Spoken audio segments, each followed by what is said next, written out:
बेड़ियां पे झुलदे यार तू मौत दी कसम इधर गई अरे नहीं मेरे बच्चे को लोग फौजी हैं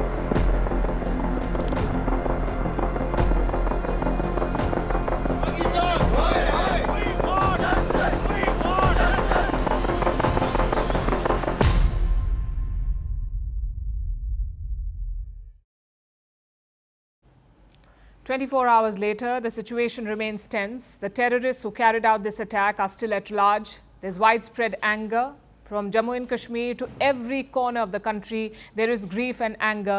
The Indian leadership is preparing a strong response. Yesterday, Prime Minister Modi flew back to New Delhi. He was in Jeddah on an official visit.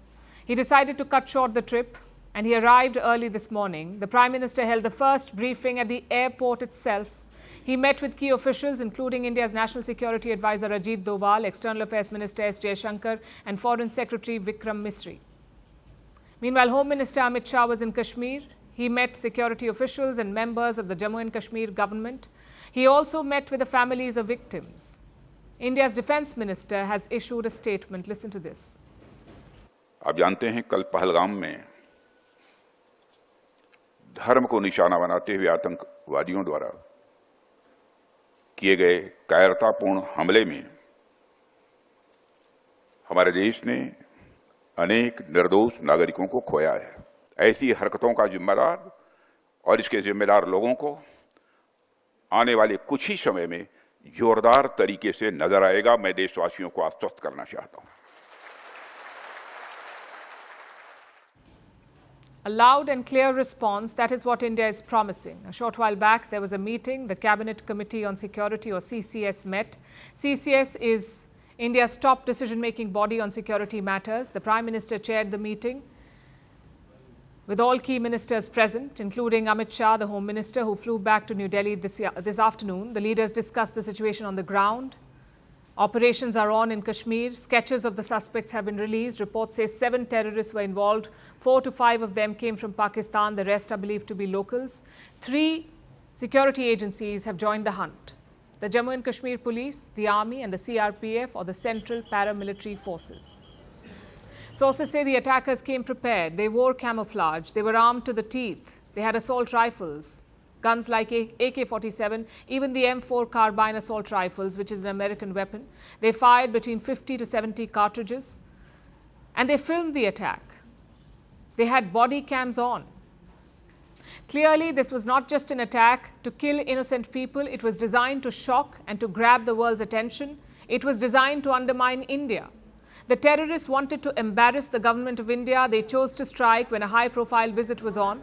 US Vice President J.D. Vance is still in the country. Just yesterday, he hailed the deepening US-India ties. He highlighted India's rising global profile, and the terrorists wanted to derail that. They also wanted to halt Kashmir's economic gains. Since Article 370 was scrapped, since Jammu and Kashmir was stripped of its special status, it had made tangible gains. But now everything has hit pause. Today, Kashmir shut down completely. For the first time in 35 years, roads were empty, businesses were shuttered, schools and petrol pumps were closed. Kashmiris are standing up in peaceful protest. They do not support this attack. They want peace. And they came out in large numbers to make this point. Local politicians joined them. But restoring calm will take time. Security has been tightened across the region. Sensitive sites are being heavily guarded. This includes all key locations, tourist hubs and critical infrastructure. Checkpoints have been set up across Srinagar. That's the summer capital of Jammu and Kashmir. Thorough checks are underway. Vehicles are being stopped on the roads. Even pedestrians are being checked. And thousands of tourists are caught in the chaos. Many of them tried to leave today, but land routes are closed. This includes the important Srinagar-Jammu highway. This highway is a lifeline for Kashmir. It is Kashmir's only link to the rest of the country. The highway was already blocked before the attack because of landslides and flash floods, which caused some damage to the roads. But today that highway was opened again, only for one-way traffic. This leaves the tourists with just 2 other options. They can either take a train, a special train service has been started for stranded passengers, or they can take a flight. Leading carriers are operating more flights to Srinagar, but only after an advisory from the government.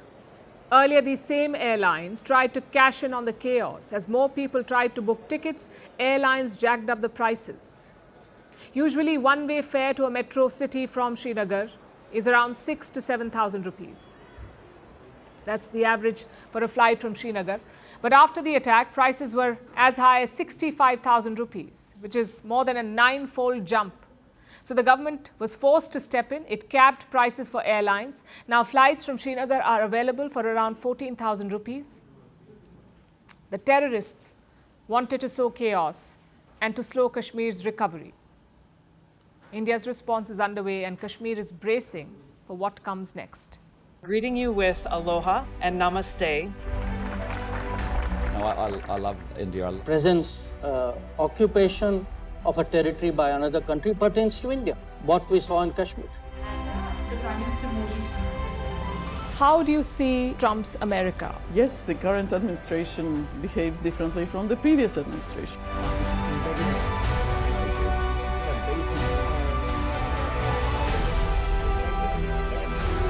Are you saying that there are foreign powers who are trying to bring down the current government in Syria? Exactly. Iran, maybe Russia too.